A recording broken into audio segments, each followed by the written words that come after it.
Louvado seja o nosso Senhor Jesus Cristo, para sempre seja louvado. Caríssimos alunos e alunas do curso de Trindade, nós vamos dar um passo importante no nosso itinerário formativo. Hoje nós vamos estudar a Teologia Trinitária de Santo Agostinho. Um tema importante, um tema que exige que nós recorramos ao auxílio divino. Por isso rezamos em nome do Pai, do Filho e do Espírito Santo. Amém.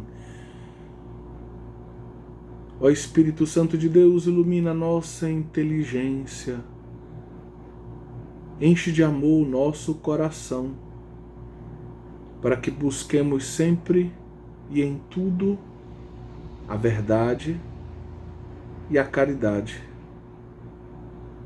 Glória ao Pai, ao Filho e ao Espírito Santo, como era no princípio, agora e sempre. Amém.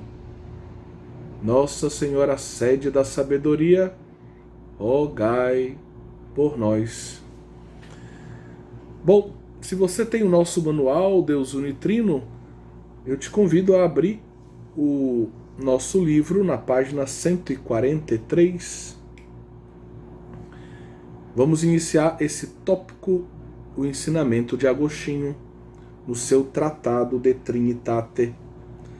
Mas eu gostaria de começar a nossa aula citando um outro parágrafo do mesmo livro, que se encontra na introdução. É justamente o primeiro parágrafo da nossa obra. Santo Agostinho escreve: por certo, nenhuma outra questão existe que ofereça mais risco de erros, mais trabalho na investigação e mais fruto na descoberta do que a doutrina da Trindade, que é Pai, Filho e Espírito Santo. Santo Agostinho, no seu tratado sobre a Trindade, logo no primeiro livro, diz: nenhuma questão é tão difícil, é tão suscetível ao erro, nenhum tratado é mais exigente do que esse, exige tanto trabalho para que seja bem realizado, mas ao mesmo tempo nenhum tratado é tão frutuoso como o da Trindade. As descobertas que ele nos oferece são maravilhosas. Então, movidos por esta frase, este ensinamento de Agostinho, nós queremos adentrar no seu Tratado de Trinitate. É uma recomendação que eu gostaria de fazer logo no início da aula. Você que estuda teologia precisa ler o Tratado da Trindade de Santo Agostinho. É exigente, é uma leitura árdua, mas acredito que com a nossa aula de hoje você vai conseguir ler com mais propriedade essa obra e vai poder ler de um modo mais frutuoso o Tratado da Trindade de Santo Agostinho. No que concerne à doutrina trinitária, Santo Agostinho, que nasceu no ano 354, morreu no ano 430, às vésperas, por assim dizer, do Concílio de Éfeso, é o teólogo latino mais importante da antiguidade cristã. No que concerne o Tratado da Trindade, é evidente, ele é o teólogo latino mais importante da antiguidade. Eu diria o mais importante do cristianismo sobre o Tratado da Trindade. Bom, vamos ficar só neste tratado por enquanto. Ele levou cerca de 20 anos para escrever esse tratado, que ele concluiu já por volta do ano 420. Então você pode imaginar que se ele tinha Ele nasceu em 354. Ele já tem os seus, 66 anos quando ele termina o Tratado da Trindade. Então ele começou ainda, vamos dizer, um jovem adulto e concluiu já um ancião cheio de sabedoria. O grande professor dogmático de Munique, que, digamos, tinha a cátedra de teologia dogmática na Universidade Plurissecular de Munique, Michael Schmaus. Ele foi professor do Ratzinger, professor do Schäftig, que de vez em quando nós citamos em nossos cursos. Chamou esta obra de o monumento literário mais impressionante no que tange à especulação teológica sobre a Trindade. Então, para ele, trata-se da obra especulativa sobre a Trindade mais impressionante da história do cristianismo.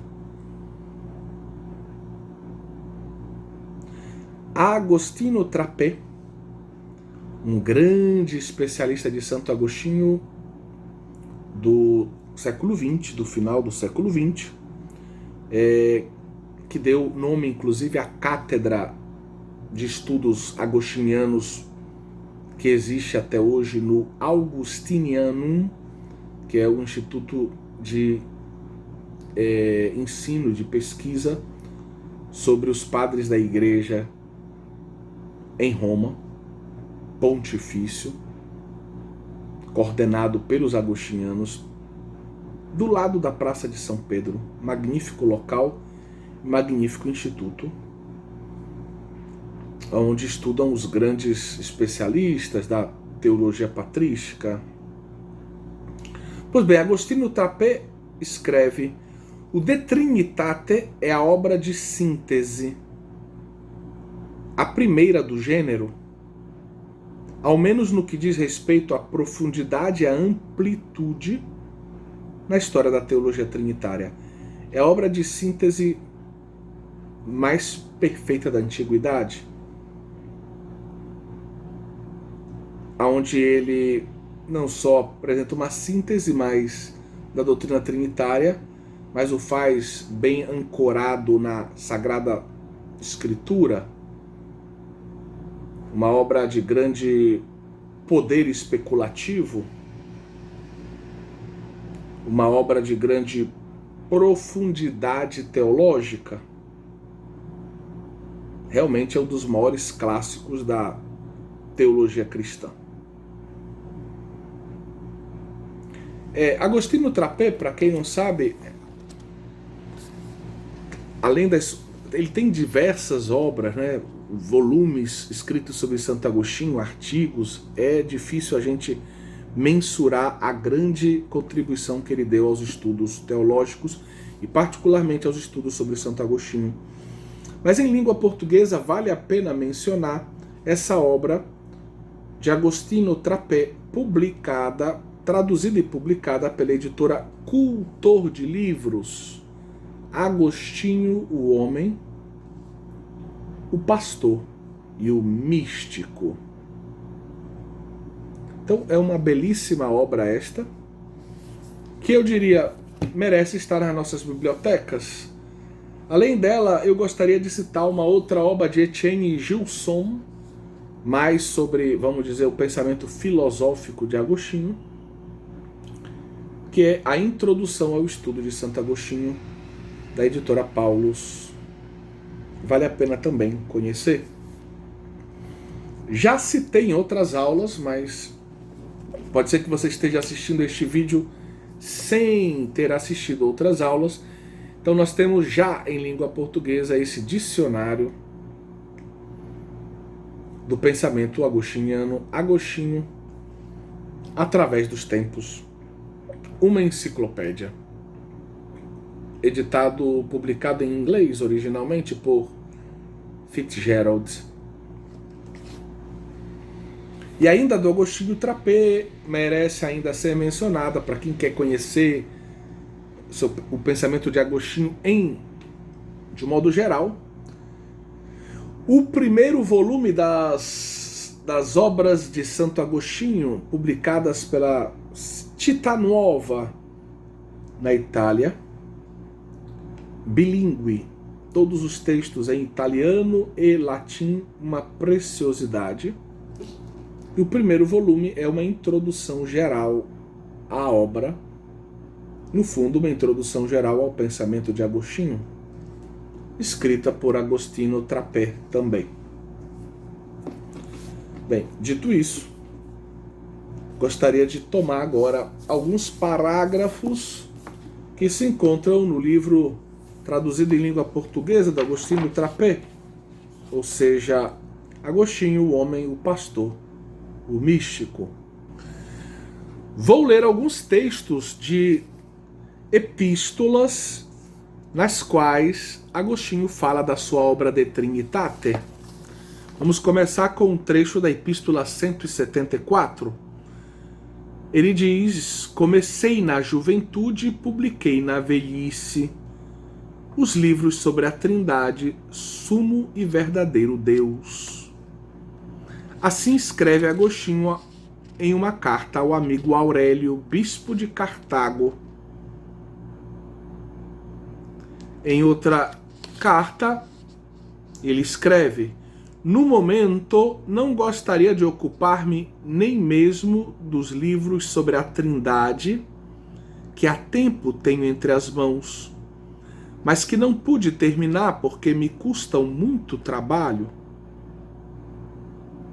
E penso que possam ser entendidos só por poucas pessoas.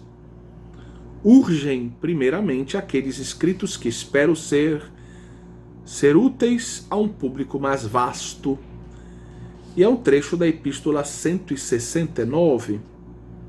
Ou seja, Santo Agostinho diz que ainda não tinha terminado, neste caso, o Tratado sobre a Trindade, e porque dava prioridade para os escritos mais populares, que atendiam aos seus interesses mais urgentes, pastorais, ou digamos, formativos, teológicos.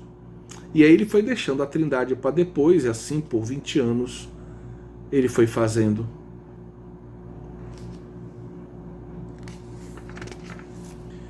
E finalmente, um trecho da epístola 143, na qual ele diz: angustia-me inteiramente o ditado de Horácio. A palavra, uma vez saída da boca, não está mais em condição de voltar atrás. Eis porque tenho comigo os livros que tratam de questões delicadíssimas, isto é, sobre o Gênesis, o tratado sobre o Gênesis, e sobre a Trindade, o tratado sobre a Trindade. Por mais tempo do que vós desejaríeis e toleraríeis, a fim de que, se é inevitável que esses contenham conceitos merecedores de reprovação, que sejam, se não diversamente, menos de quantos poderiam ser, se fossem publicados com pressa e fúria, sem reflexão sobre eles. Então, são temas delicados, o tratado sobre o Gênesis, o tratado da Trindade, e ele está tentando diminuir o número de possíveis erros. Por isso ele vai lendo devagar, vai refletindo devagarzinho para evitar um número maior de erros, porque ele parece convencido de que num tratado desse tipo, tanto do ponto de vista da importância da temática, vamos dizer, da exigência especulativa da temática, do tema, e também da extensão da obra, que é uma obra de um grande respiro, longa, muito provavelmente essa obra vai ter erros, mas ele quer diminuir a quantidade de erros, né? Então a gente vê várias referências, epístola 174, 169, 143, a obra da Trindade, é o Tratado da Trindade. E como esse tratado se divide, esse monumento literário que Michael Schmaus considera o mais importante do ponto de vista da especulação teológica sobre a Trindade, e que Agostinho Trapé apresenta como síntese impressionante do mistério, digamos, da reflexão sobre a Trindade na Antiguidade, enaltecendo a profundidade teológica da obra. O tratado é dividido em 15 livros, e aí nós aqui seguimos um pouco a explicação que Piero Coda oferece no seu manual sobre a Trindade. Se divide em 15 livros e nós poderíamos sugerir com Piero Coda, então, o seguinte esquema. Os 4 primeiros livros apresentam o conteúdo da Sagrada Escritura, que diz e ilumina o mistério trinitário, oferecendo à Igreja a regula fidei. Então Santo Agostinho vai buscar na Sagrada Escritura o conteúdo essencial daquilo que poderíamos chamar a regula fidei, conteúdo essencial da fé da Igreja, que é enunciado, dito no credo. A Igreja professa através do símbolo da fé, do credo. Nessa parte do tratado, nesses 4 primeiros livros, o autor sublinha a unidade e a igualdade entre as 3 pessoas divinas. Vejam que ele parte da unidade, como Santo Atanásio, nós dissemos isso na aula passada, enquanto os capadócios partem das 3 pessoas. Ponto de partida de Agostinho é da unidade, um só Deus. E depois ele vai sublinhar essa igualdade entre as pessoas. Ele apresenta nessa parte largamente as teofanias, as manifestações de Deus ao longo do Antigo Testamento e do Novo Testamento, e explica o conceito de missão. Conceito de missão como uma operação adextra da vida trinitária. Esse conceito de missão de Santo Agostinho, logo mais vamos explicá-lo melhor, ele é, talvez, do ponto de vista da teologia trinitária, a maior contribuição dessa primeira parte da obra, desses 4 primeiros livros profundamente bíblicos, uma leitura realmente que vale a pena. Segunda parte do livro, do capítulo 5 ao capítulo 7. Do capítulo 5 ao capítulo 7 são apresentados o aspecto interno do mistério trinitário e a doutrina das relações.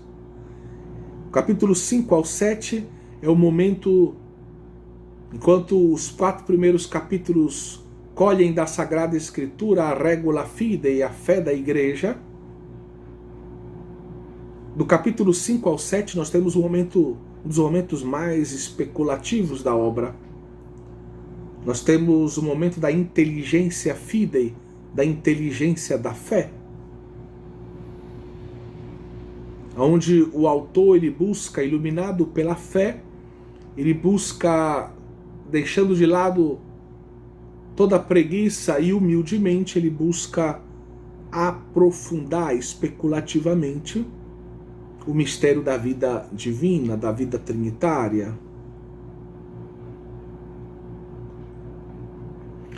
E vamos dizer que o tema mais importante aqui é o tema das relações, que nós já vamos ver que são essenciais para o pensamento trinitário de Agostinho.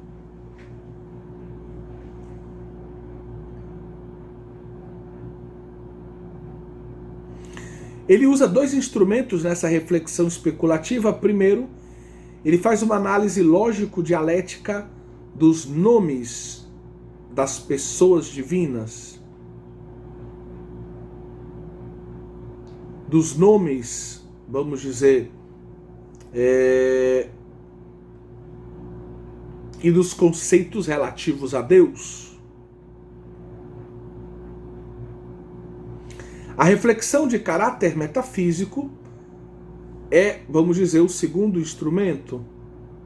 Ele busca esclarecer em que sentido os conceitos bíblicos explicam o ser de Deus. Ele tenta agora fazer uma relação entre a metafísica e a linguagem bíblica e os símbolos divinos e o modo de dizer Deus da Sagrada Escritura, modo muitas vezes simbólico.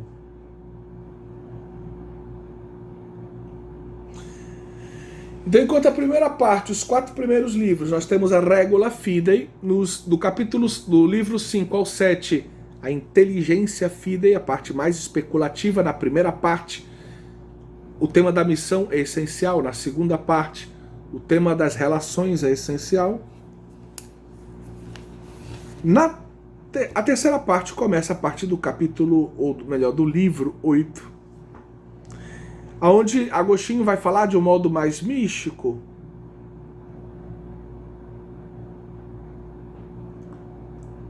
de um modo místico que Deus se dá a conhecer ao homem, e aí ele vai entrar naquilo que nós poderíamos chamar experiência fidei. Agostinho vai investigar os atributos divinos da verdade, da bondade, da justiça e da caridade.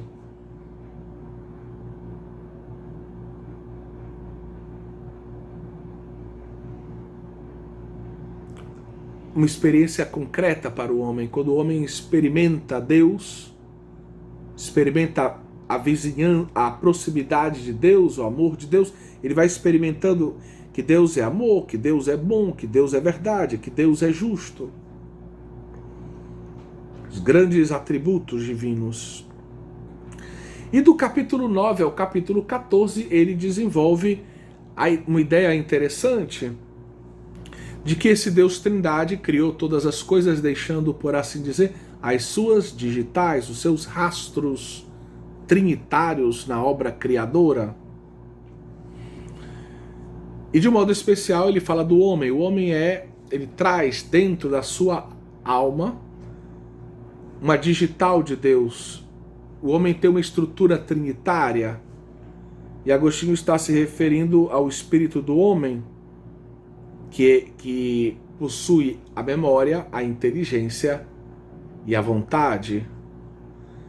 Essa tríade, Santo Agostinho vai interpretar como se fosse um reflexo, uma digital, uma imagem da vida trinitária no homem. Esse é um pensamento bem original de Agostinho, que vai fazer escola, que vai influenciar muito o pensamento medieval. Autores como, por exemplo, Guilherme de Saint-Thierry, no século XII, ou Euredo de Rivaux, São Bernardo, sempre no século XII, vão colher esse ensinamento de Agostinho e vão desenvolver as suas ideias teológicas sobre o homem como imagem e semelhança de Deus, sobre o homem que tem que percorrer um caminho de divinização, muitas vezes fazendo menção a essa doutrina de Santo Agostinho, essa doutrina psicológica da Trindade, onde a estrutura, vamos dizer, do espírito humano é como se fosse trinitária, onde o homem tem uma estrutura, o seu espírito tem uma estrutura trinitária, como um vestígio, um rastro de Deus. Isso faria parte desse ser imagem e semelhança de Deus, do homem.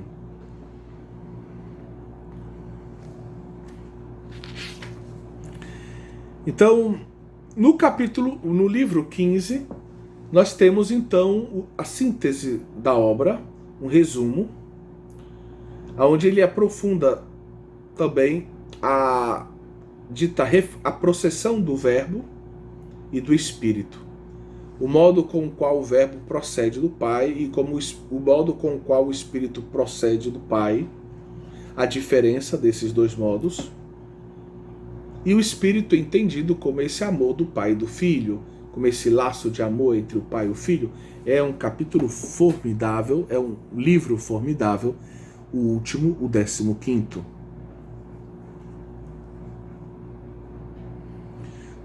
Poderíamos dizer que os grandes temas da obra são a missão, as relações e essa análise da imagem de Deus Trindade no espírito do homem.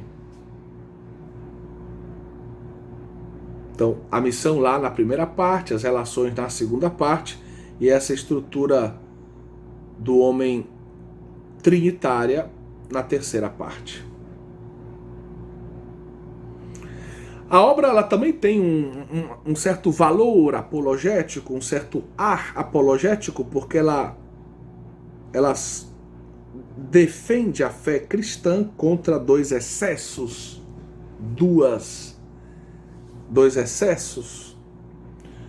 contra um subordinacionismo ontológico que pode ver o Filho e o Espírito, ou só o Espírito, em um patamar ontológico diferente daquele do Pai ou do Pai e do Filho.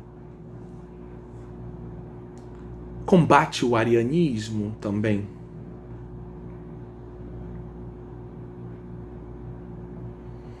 Mas possui também um valor pastoral, porque Santo Agostinho ele deseja, além dessa dimensão apologética, ele deseja ajudar os cristãos a entenderem melhor, mais profundamente, o mistério da Santíssima Trindade, que é essencial para a fé cristã, que é o objeto da nossa fé, e um objeto não qualquer, um objeto central, fundamental.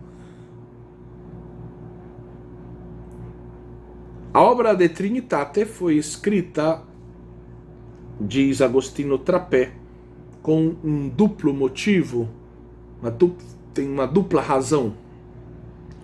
Tem uma razão teológica, ou seja, Santo Agostinho deseja, a partir da fé e do amor, aprofundar a compreensão teológica da doutrina trinitária.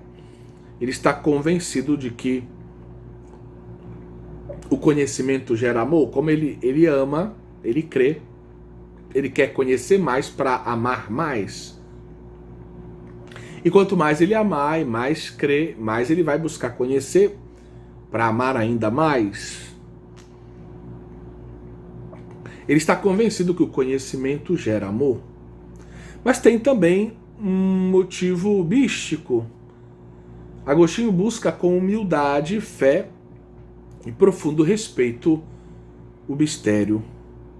Ele quer mergulhar nesse mistério, ele quer experimentar ainda mais profundamente o mistério desse Deus unitrino. E o escopo, a terceira parte da obra, é justamente conduzido nessa direção da experiência fidei, fazer uma experiência com esse Deus trinitário. Vamos agora falar um pouco do conceito de missão em Santo Agostinho.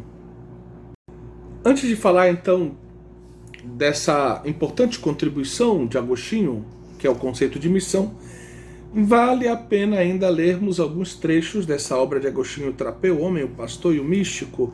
Vou ler um trecho na página 413. Agostinho Trapé escreve: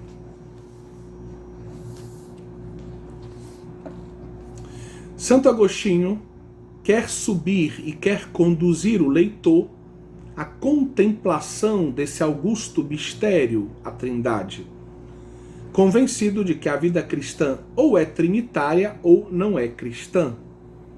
De fato, a nossa alegria plena será aquela de gozar de Deus Trindade, a cuja imagem fomos criados.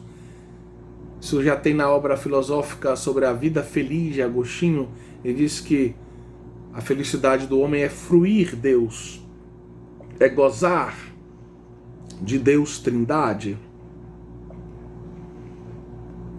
Então Santo Agostinho ele vai subindo ao longo da obra, ele vai ascendendo ao longo da obra, na direção de uma vida cada vez mais trinitária, partindo da Sagrada Escritura, aprofundando a partir da Regula Fidei, aprofundando com a sua razão iluminada pela fé o mistério da vida divina, da vida trinitária, compreendendo a própria natureza humana como, de certa forma, um vestígio da Trindade. Somos vocacionados a essa vida trinitária. E a nossa vida não pode não ir ao encontro desse Deus trinitário, é o fim último da vida humana.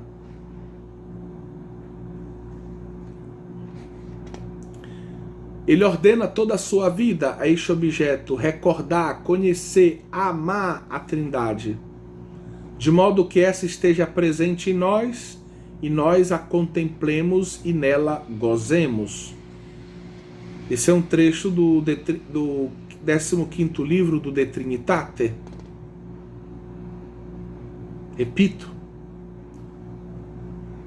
o homem deve ordenar toda a sua vida a este objetivo: recordar, conhecer, amar a Trindade, e de modo que essa esteja presente em nós e nós a contemplemos e nela e dela gozemos.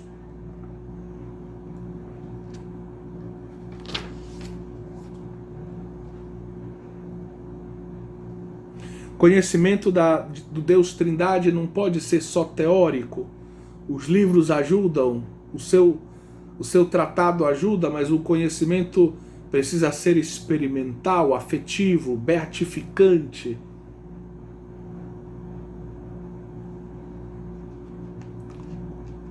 A leitura deve ser como um trampolim que me faz mergulhar no mistério, na oração, pela fé, pela caridade, numa experiência mística com Deus.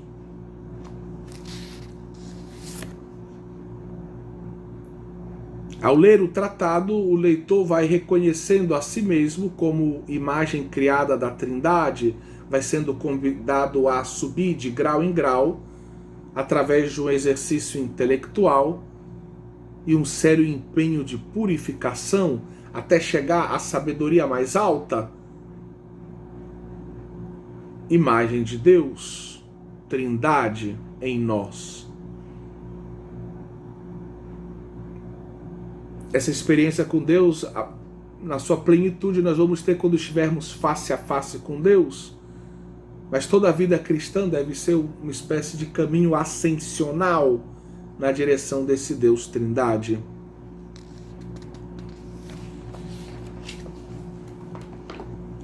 Então, agora sim, vamos tratar do conceito de missão. A elaboração do conceito de missão se encontra em um contexto anti-ariano. Os arianos se perguntavam como o Filho e o Espírito são iguais ao Pai, como eles podem estar no mesmo patamar ontológico do Pai, se eles são enviados pelo Pai, como o Evangelho de São João deixa tão claro. O Filho é enviado pelo Pai, o Espírito Santo é enviado pelo Pai, e em alguns textos, do capítulo 14 ao 16, também Jesus se atribui esse papel de enviar o Espírito Santo. Essa missão do Filho e do Espírito Santo, segundo os arianos, representaria uma inferioridade ontológica. Se o Filho é enviado, o Pai é superior ao Filho, o Filho é inferior ao Pai, não está no mesmo patamar. E podemos fazer o mesmo raciocínio para o Espírito Santo.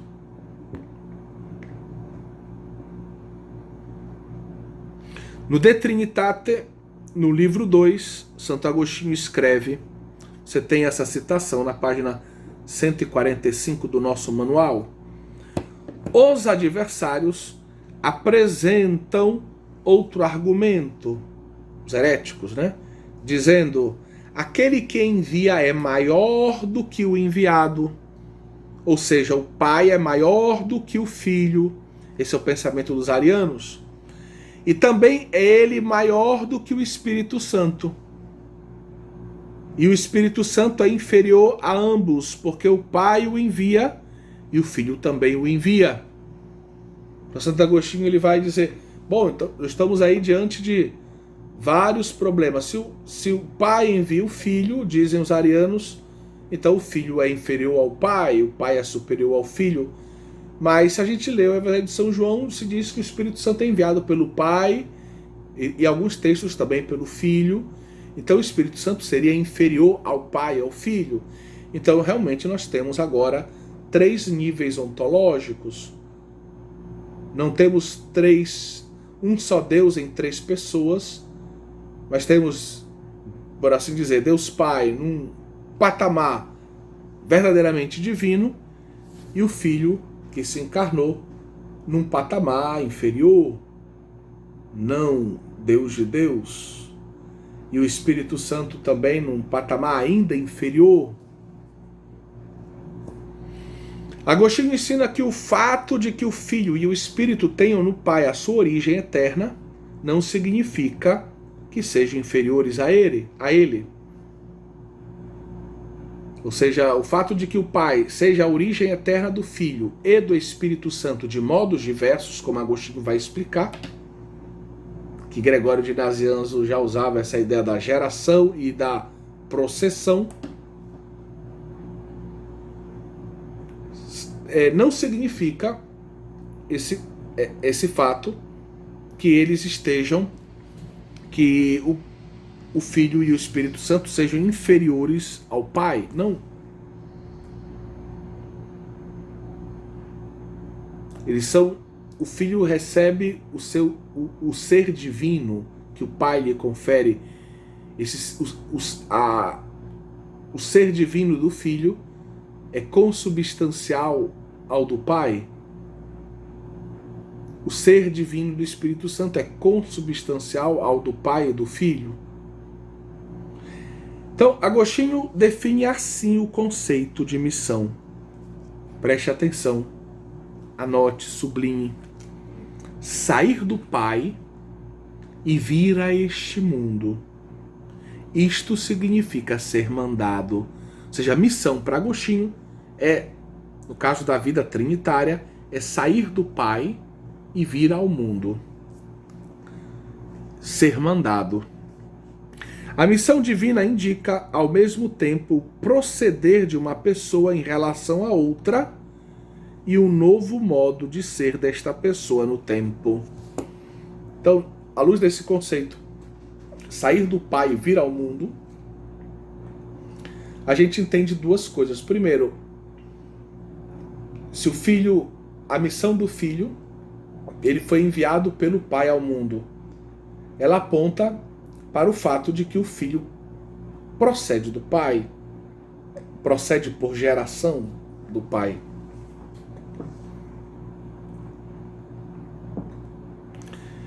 Então, esse é o primeiro aspecto. A missão divina indica o proceder de uma pessoa em relação a outra, mas também um novo modo de presença desta pessoa no tempo. Deus, ele é onipresente. Pai, Filho e Espírito Santo estão, por assim dizer, presentes em toda a criação. É a presença de imensidade, é aquela presença, porque tudo que existe é sustentado no ser por Deus. Tudo que existe participa do ser divino. Deus, ele faz com que todas as coisas possam existir, mas ele não é um ato que ele faz isso e abandona a realidade. Ele mantém essa realidade existindo. E é por isso que Deus está presente, mantendo toda a realidade na existência da criação. Só que, quando se fala de missão, significa que agora o Verbo vai estar presente no tempo, na história, de um modo novo. O Verbo já estava presente do modo que explicamos agora, mas ao chegar à plenitude dos tempos, ele se encarna no seio da Virgem Maria e agora ele está presente encarnado para realizar a salvação. É uma nova modalidade de presença. E o Espírito Santo, quando for enviado no dia de Pentecostes, vai estar presente de um modo novo, não só para sustentar a criação na existência, mas vai estar presente agora como se fosse a alma da igreja, no coração dos fiéis, para comunicar o que Cristo conquistou para nós na cruz e na ressurreição. É um novo tipo de presença na igreja e nos corações dos cristãos. Então, missão tem, por um lado, a missão do filho, indica que a processão dele, né? Se o filho é enviado pelo pai, significa que na Trindade o filho procede do pai, por geração. O Espírito Santo é enviado pelo pai e pelo filho, quer dizer que na Trindade o Espírito Santo procede do pai e do filho. Isso vai ser o raciocínio de Agostinho logo mais, na parte das relações. Mas também significa que o filho enviado ele está agora presente de um modo novo no tempo, no mundo, na história. Encarnado para nos salvar. E o Espírito Santo, da mesma forma, está presente de um modo novo, associado à vida do Verbo encarnado, para ser como a alma da igreja, para estar no coração dos fiéis batizados, que recebem a vida de Deus por meio dele, a vida do Deus que se fez carne para salvar a humanidade, a vida filial. Então, meus queridos, espero que tenha dado para entender essa ideia. As três pessoas divinas são, por natureza, onipresentes, mas a missão do Filho e do Espírito Santo constituiu um novo modo de ser presente no mundo. Essa nova modalidade de presença não é mais apenas aquela presença de imensidade, a onipresença, mas tem um novo tipo de presença ligada à obra redentora, a redenção objetiva e subjetiva. Santo Agostinho ele vai dizer que tanto o Filho como o Espírito Santo são enviados de dois modos, modo visível e modo invisível. O Filho é enviado de dois modos. Estamos na página 146 do nosso manual. Visivelmente, ele é enviado na medida em que ele se encarna, se torna um homem, uma criança, um adulto, um homem, um rabi que prega o evangelho, que cura, que exorciza, um crucificado que ressuscita. Então, ele é enviado de dois modos, visivelmente pela encarnação. Mas também, ele também é enviado de um modo, vamos assim dizer, invisível.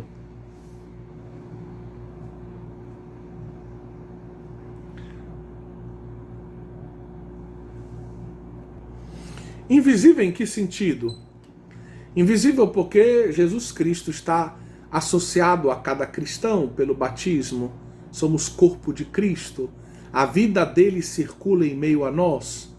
A vida de Cristo nos alimenta quando nós comungamos. A vida de Cristo chega a nós pelos sacramentos, pela palavra. Então Cristo está, digamos assim, nesse contato espiritual conosco, com o nosso coração, iluminando a nossa inteligência, nos enchendo de caridade. Então existe uma presença que nós poderíamos dizer invisível do Espírito na vida de cada cristão, na vida da igreja também. E Santo Agostinho vai falar então também da missão do Espírito Santo, que também vai ter um aspecto visível e outro invisível. O visível no dia de Pentecostes. Visivelmente ele vem sobre a igreja, ele se derrama como línguas de fogo. Visivelmente ele desce provocando um ruído. Então o Espírito Santo desce de um modo visível, sensível, para dizer que ele está agora com a igreja. Esse Espírito vai capacitar a igreja a viver a sua missão. Mas também esse Espírito, ele tem uma presença invisível no coração de cada homem. Ele vai comunicar ao coração de cada homem o Cristo. Ele vai fazer Cristo estar presente no coração do discípulo. Ele vai recordar ao discípulo as palavras de Cristo. Ele vai ajudar os discípulos a entenderem, a compreenderem, a amarem, a serem discípulos de Cristo, a chamarem Cristo de Senhor de suas vidas. Então também tem essa presença invisível nessa obra de justificação do coração do homem, nessa obra de redenção subjetiva na vida do homem. Sim, o Espírito Santo é um dom de Deus para o homem, para a igreja e para o homem. Ele é doado pelo Pai e pelo Filho à igreja e a cada cristão. O Espírito Santo já existia antes de Pentecostes, é claro. Deus é eterno. A Trindade é eterna. E no Antigo Testamento esse Espírito Santo ele já agia, ele já ungia os eleitos de Deus. Mas, então qual é a diferença para o Novo Testamento? A diferença é que no Novo Testamento esse derramamento do Espírito agora ele vai ter uma intensidade, uma abundância que não era próprio do Antigo Testamento. Enquanto no Antigo Testamento essa unção do Espírito ela é relativa a alguns escolhidos de Deus, os profetas Joel, Ezequiel, Jeremias falam da nova aliança, do Messias, como um tempo de derramamento abundante do Espírito. O Espírito vai ser derramado sobre todo o povo, jovens, idosos, crianças, todos vão receber o Espírito. Esse povo vai, recebendo o Espírito, ter um coração novo, vai ressuscitar. Esse povo vai viver uma vida nova por causa do Espírito. Vai ter escrito dentro do seu coração a nova lei. Bom, comentando as teofanias do Antigo Testamento, Agostinho conclui que as três pessoas da Trindade são inseparáveis na sua ação adextra. E aí se forma justamente esse adágio que adentra na teologia e se torna, vamos dizer, uma referência para a teologia trinitária. Santo Agostinho vai dizer que para fora da vida trinitária, toda ação é trinitária. Quando Deus age para fora de si mesmo, adextra, Deus age sempre trinitariamente. Não é que o Pai pode agir para fora da Trindade sem o Filho e o Espírito e vice-versa. Eles agem juntos, na comunhão de amor. Esse Deus é uno e trino, de um modo uno e trino eles agem, né? Cada um pode ser que cada um faça algo, dividam-se, por assim dizer, as ações necessárias, né? Os papéis, mas eles vão agir juntos, uma obra trinitária, assim na criação, adextra, é uma ação para fora de Deus, é uma ação trinitária. Assim a obra da encarnação também, nós vimos isso lá no nosso curso de Cristologia, a obra da encarnação é uma ação trinitária, que tem como escopo que o verbo se faça carne, só o verbo se fez carne, só o verbo se encarnou, mas para chegar à encarnação do verbo, Pai, Filho e Espírito Santo agem.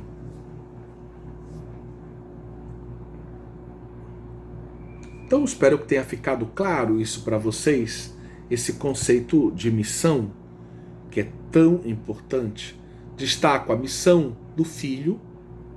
O filho é enviado pelo pai. Essa missão indica a procedência do filho. O filho procede do pai. Mas indica também que agora o filho está presente de um modo novo na história.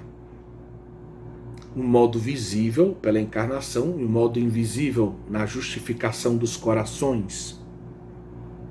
Da mesma forma, a missão do Espírito Santo está ligada à procedência. O Espírito Santo procede do Pai e do Filho, dirá Agostinho. Gregório de Nissa diria do Pai através do Filho. E o Espírito Santo procede então do Pai e do Filho, como o Evangelho de São João deixa claro. E o Espírito Santo está agora presente de um modo novo no tempo, no mundo, na história, não apenas pela onipresença, mas ele está presente de um modo visível. No dia de Pentecostes ele foi derramado sobre toda a igreja, e de um modo invisível ele age, ele foi derramado nos nossos corações, de São Paulo, Romanos 5,5. O amor de Deus foi derramado em nossos corações pelo Espírito Santo que nos foi dado. Esse Espírito Santo que faz com que nós vivamos uma vida filial, sejamos discípulos de Cristo e filhos do Pai. Digamos Senhor para Jesus e Abba para o Pai. Bom, espero que tenha ficado claro.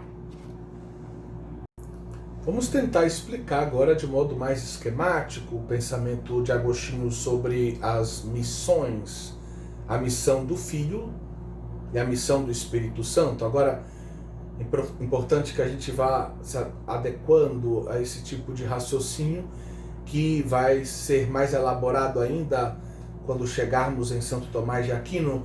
Nós temos um só Deus, três pessoas, uma ousia, três hipóstases. Mas nós temos duas missões. As missões estão ligadas à trindade econômica, ao fato de que o Filho e o Espírito Santo vão se tornar presentes de um modo novo no mundo, na história. Não mais apenas aquela presença da onipresença, da presença de imensidade, mas agora uma presença que tem como escopo a redenção do homem, a redenção objetiva pela encarnação, a redenção subjetiva pelo derramamento do Espírito Santo sobre os homens. Bem, a vida intratrinitária nesse esquema é representada aqui nessa parte mais alta do esquema que fizemos. Você vê esse triângulo, nós vamos usar essa imagem. É sempre uma analogia muito pobre, muito pobrezinha, mas a gente talvez visualize assim alguns aspectos do mistério trinitário. Então a vida intratrinitária é aquilo que a teologia contemporânea chama de trindade imanente. E aqui em preto nós colocamos, vamos dizer, o que tem para o lado a parte adextra da trindade.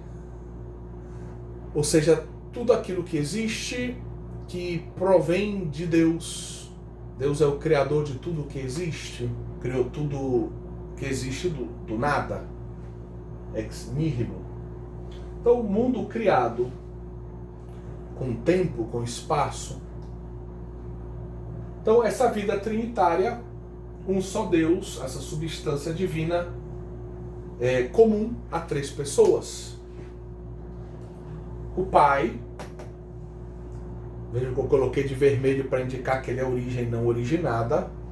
O Filho, que é gerado pelo Pai, procede do Pai por geração eterna.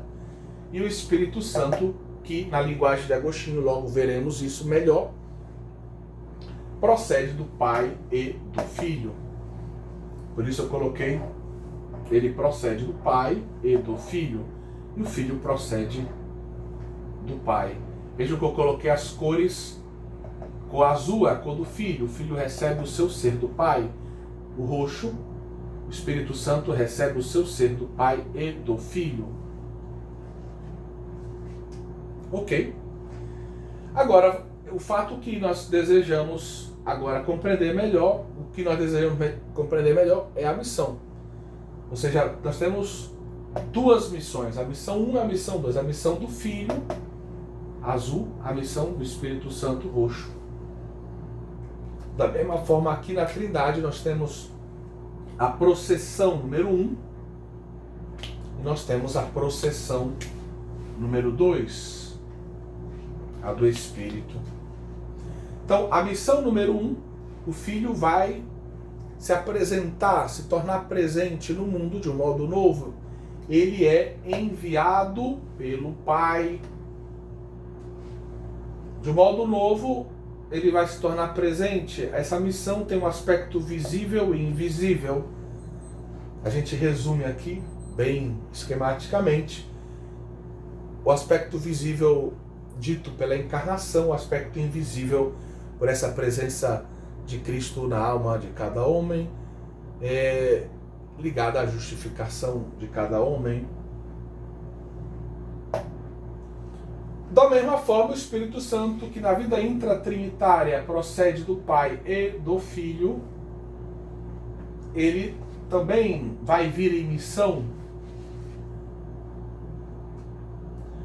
visível e invisivelmente. Pentecostes é a justificação. Eu espero que tenha ajudado a esclarecer as dúvidas que podem existir.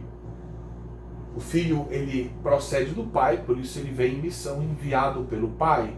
O Espírito procede do Pai e do Filho, por isso ele vem em missão enviado pelo Pai e pelo Filho. E o Pai? O Pai não procede de ninguém na vida trinitária, por isso ele não vem em missão. Ninguém envia ele, porque ele não recebe o ser dele de ninguém na vida trinitária. Nós vamos aprofundar isso mais tarde. Vamos falar agora da doutrina das relações, tema muito importante de Agostinho. Enquanto a doutrina sobre as missões mostra a unidade entre as pessoas divinas e a sua obra salvífica, a doutrina sobre as relações vai acentuar o aspecto da diferença. Lembre-se que Agostinho ele parte da unidade, depois ele aprofunda a diferença entre as pessoas.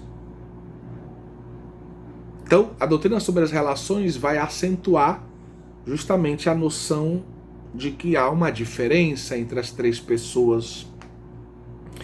O termo relação é o conceito mais perfeito para descrever a diferença entre as pessoas divinas, sem ameaçar ou destruir a unidade da essência. Nós vimos que já Gregório de Nazianzo utilizava essa ideia de relação na sua reflexão trinitária. Mas foi Agostinho que utilizou essa noção no âmbito de uma concepção teológica mais sistemática. O que é relação? Antes de mais nada, é importante perguntarmos isso. A relação, segundo Aristóteles, descreve a ordem de um ser em relação a outro. Você pode ler isso em Aristóteles no seu escrito sobre as categorias. Aristóteles descreve a relação como um acidente que precisa de uma substância como portadora e de outra substância, a qual a substância portadora está ordenada por causa da relação. Você já precisa de duas substâncias e a relação, ela diz o quê? Uma certa ordem entre esses dois seres substanciais. Mas para Aristóteles é um acidente a relação. Por exemplo, o marido e uma mulher. uma esposa e um esposo estão casados, existe uma relação entre eles. Existe o homem com a sua identidade própria, com a sua substância individual, existe a mulher com a sua substância individual, com a sua identidade própria. E existe essa relação entre eles. Mas é um elemento acidental? É acidental porque há 20 anos atrás esse jovem casal era ainda criança, não eram casados. Ou seja, já existiam, mas não eram casados. E um deles, ao morrer, deixa o outro viúvo. Então essa relação termina com a morte. Essa relação, ela não é essencial para eles. Ela é acidental. Um outro exemplo é a relação, por exemplo, entre estudantes e uma faculdade católica ou uma faculdade qualquer. A faculdade, ela oferece um serviço, um itinerário formativo aos estudantes. O seu corpo docente, o seu corpo técnico administrativo, os seus funcionários, todos se colocam a serviço dessa missão. E o estudante, ele então é admitido, faz um concurso, por exemplo, ou mostra que tem certas qualificações, qualidades, habilidades, entra na faculdade e percorre um caminho formativo. E durante o tempo em que ele está na faculdade, ele tem uma relação com a faculdade X. Esta relação, porém, é acidental. Antes ele não tinha essa relação e quando terminar o curso ele não vai ter no futuro. Ela não faz parte da essência do homem, daquele estudante, daquela estudante. Não. Ela faz parte de uma etapa da vida dele, é um elemento acidental. Ele pode estar estudando teologia hoje na faculdade católica e amanhã direito na Federal do Pará.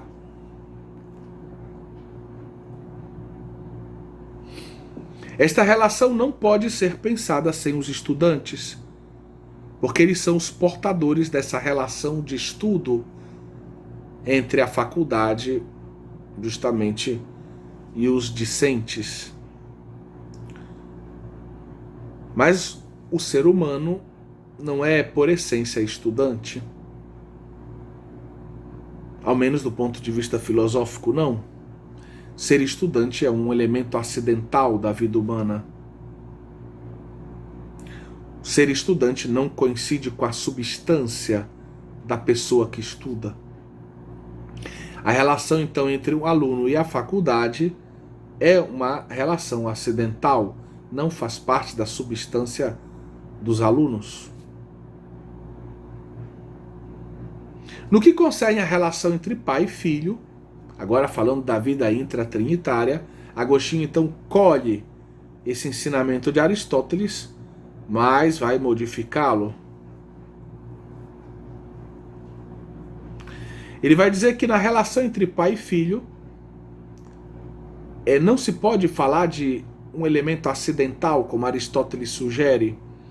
Então Agostinho precisa acolher a ideia de Aristóteles, modificando-a com discernimento. Ele coloca o pensamento de Aristóteles a serviço da teologia e não, ele não vai abrir mão do dogma da verdade de fé para que o pensamento de Aristóteles fique íntegro, não.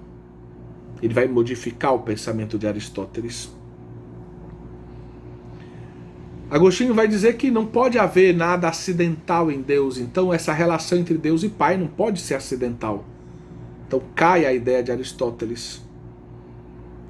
Um acidente é, por natureza, algo variável, que pode mudar, que pode deixar de existir e que não altera a substância. Isso não pode acontecer na essência divina. Na essência divina não há nada de acidental.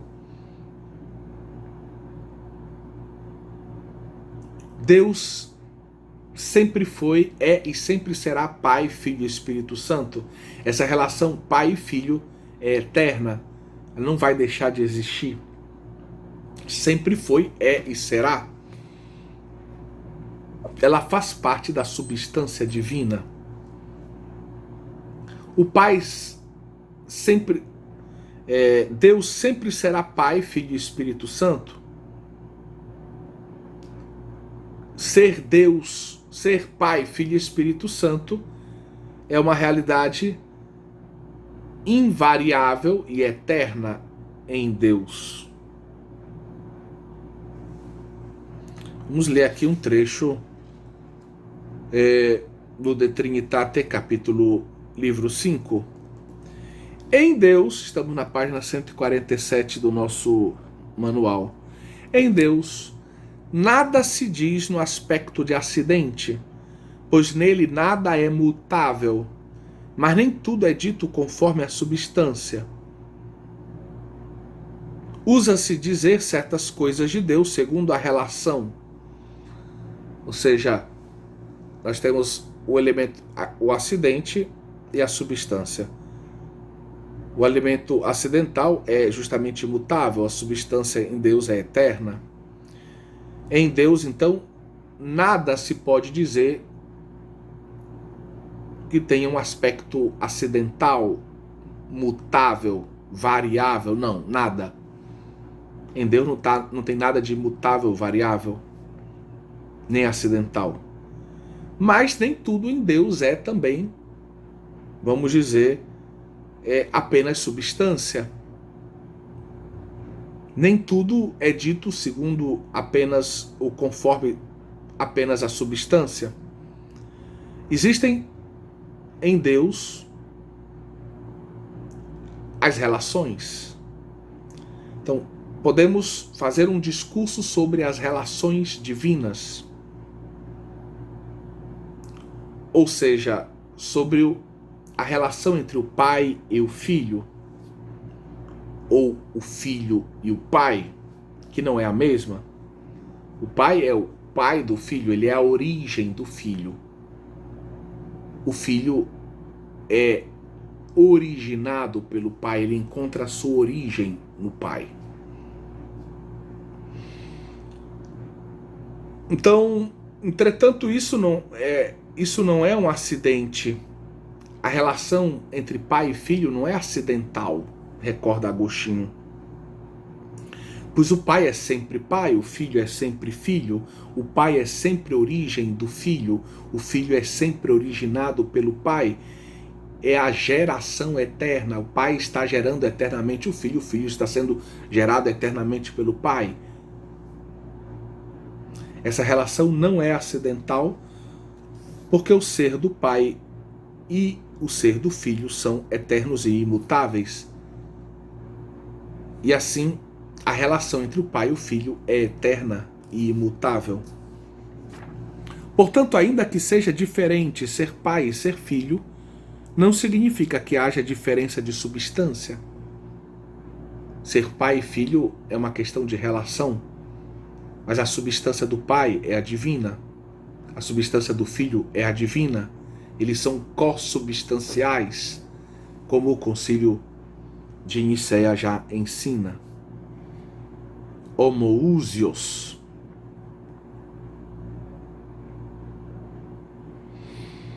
Então, entre o pai e o filho há uma relação, mas ela não é acidental, ela não é mutável, essa relação é eterna. Essa relação faz parte do ser eterno de Deus.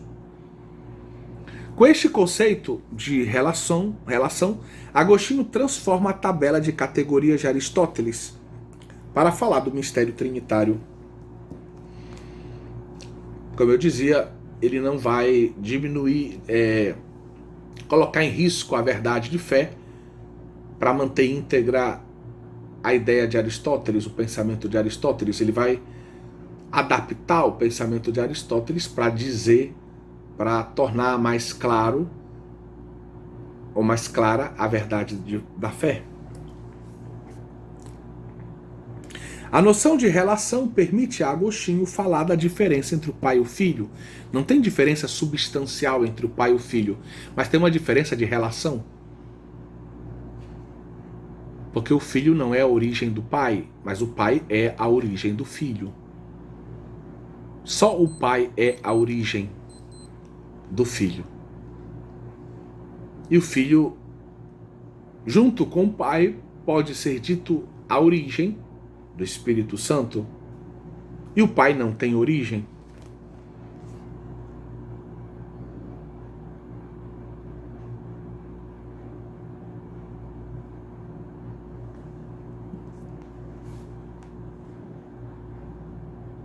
O bispo de Hipona, Santo Agostinho, explica que enquanto o conceito de relação é de certo modo implícito no nome do pai, ele é pai, ele é a origem do filho, o do filho aponta para uma relação com o pai.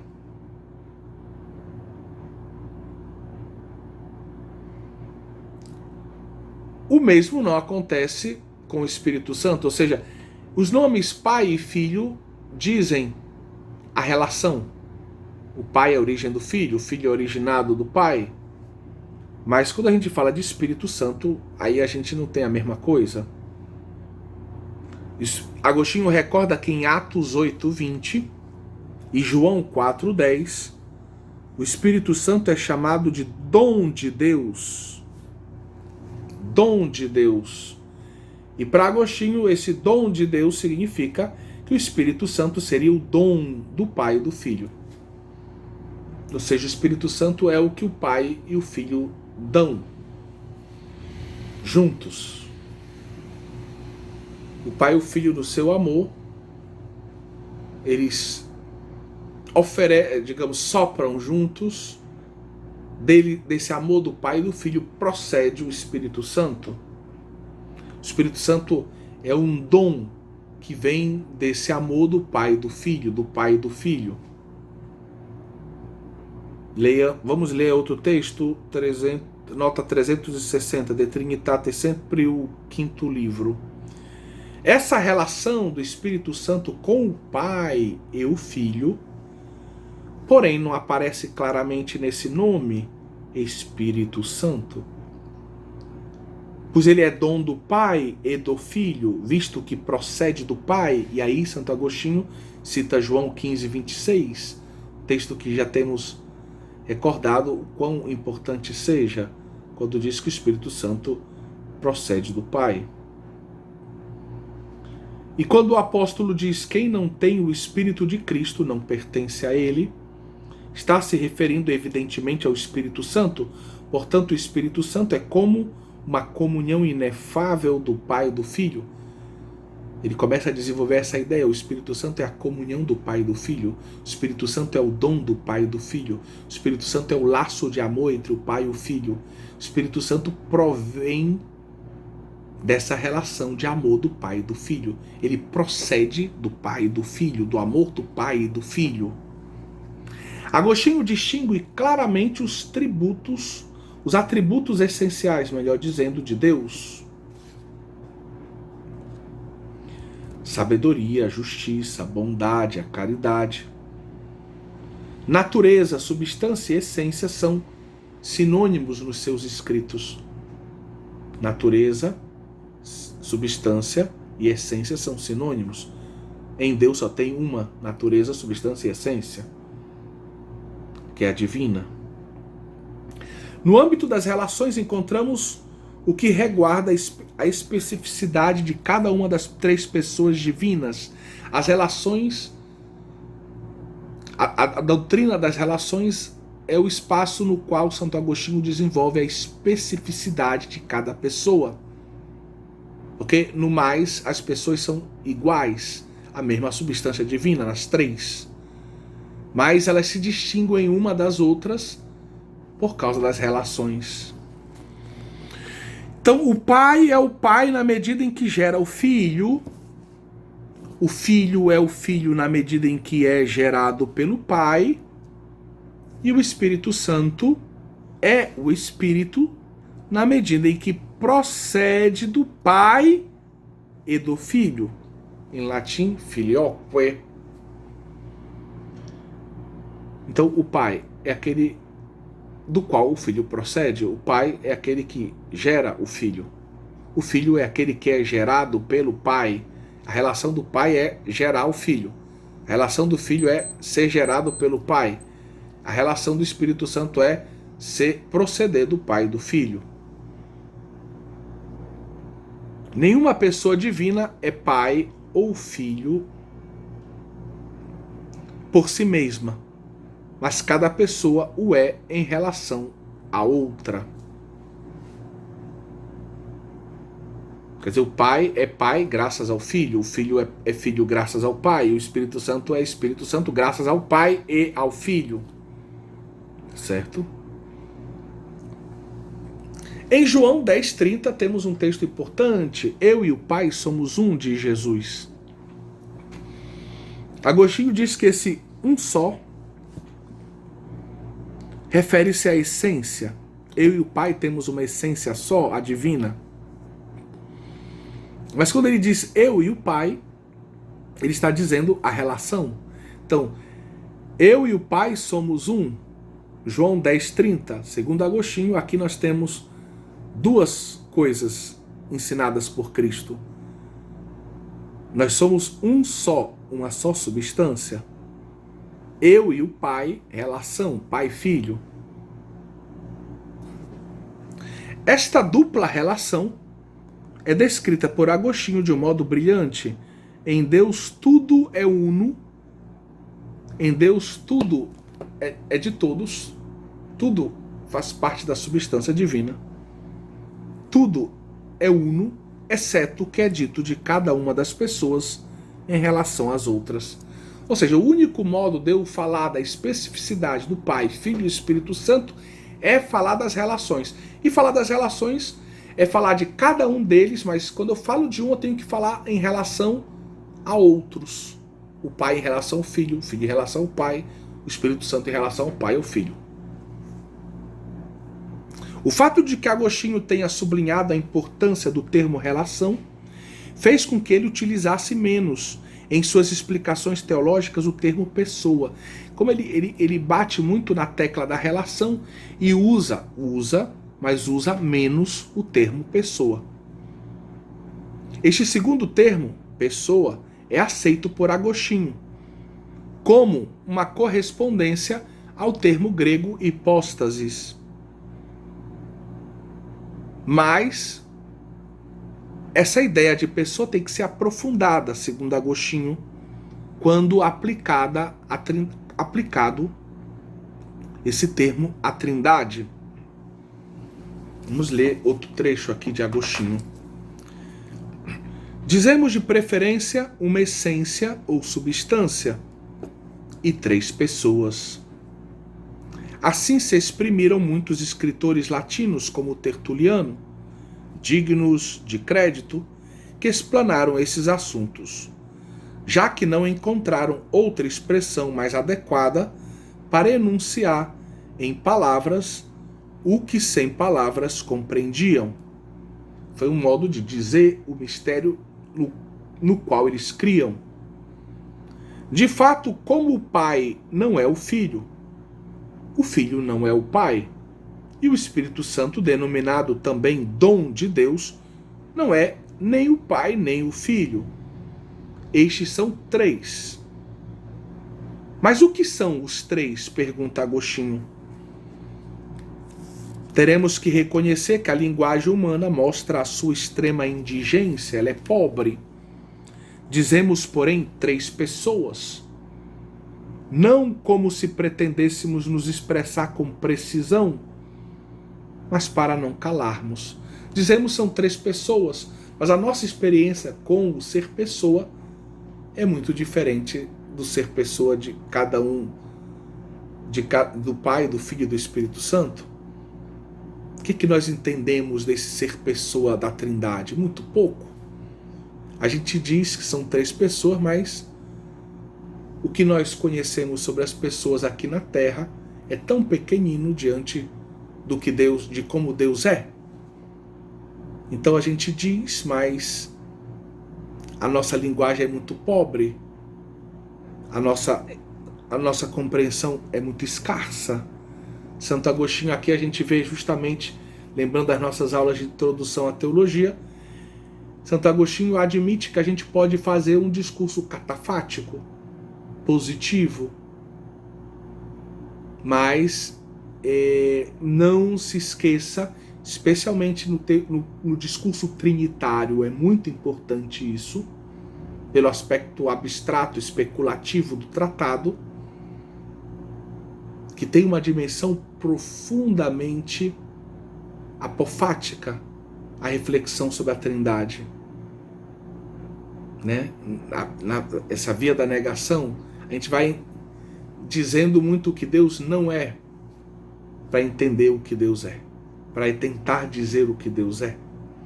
Então a gente vê nesse discurso de Agostinho justamente uma dimensão catafática. É possível dizer algo, mas o nosso discurso é pobre e a gente não pode esquecer que tudo que a gente fale é apenas analógico e que a semelhança é muito menor do que a dessemelhança, e a gente tem que manter presente no discurso a dimensão apofática também. Tá bom? Então, esse é o discurso, o ensinamento, a doutrina de Santo Agostinho sobre as relações. Vamos concluir a nossa aula voltando a esse pequeno quadro branco, ao esquema triangular, que nós vamos utilizar bastante ao longo do nosso curso trinitário, nosso curso de teologia trinitária. Bom, aqui é o triângulo que representa a Trindade. Esse triângulo, vamos dizer, indica a substância divina. Substância divina é um só Deus, mas esse um só Deus, ele é Pai, ele é Filho e ele é Espírito Santo. 3 pessoas, um só Deus. E aqui eu tentei, vamos dizer, colher daqui as 3 figuras que estão em torno do triângulo, para tentar mostrar justamente que as relações são a única coisa que diferencia as pessoas. O Filho é 100% Deus, o Pai é 100% Deus, o Espírito Santo é 100% Deus. Eles são co-substanciais. Eles têm a mesma substância. Homoousios, consubstanciais. Mas, vejam bem, o Espírito Santo, o roxo, o Espírito Santo, a relação do Espírito Santo, como Agostinho a descreve, ele procede do Pai e do Filho. Então eu destaquei o que tem de roxo. Vamos apagar aqui, porque a gente ficaria assim com a ideia original, né? Então o Espírito Santo, a relação dele aponta para o fato de que ele procede do Pai e do Filho. Por isso eu coloquei aqui em preto o Pai e o Filho. Mas o que nós queremos destacar aqui é isso aqui.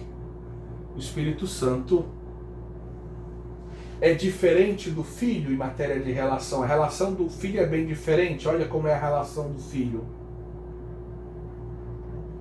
A relação do Filho, o Filho procede do Pai, ele é gerado eternamente pelo Pai.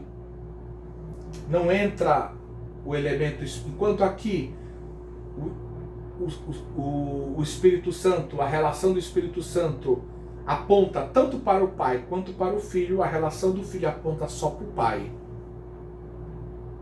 Certo? O Pai é a única origem do Filho. O Espírito Santo tem o Pai e o Filho como origem. E nós temos a figura do Pai. Vejam como também é diferente a figura do Pai, porque o Pai, ele não recebe o ser dele de ninguém. Então não dá para você fazer nenhum traço assim, que esses traços significam que o Espírito Santo recebe o ser dele do Pai e do Filho, o Filho recebe o ser dele do Pai.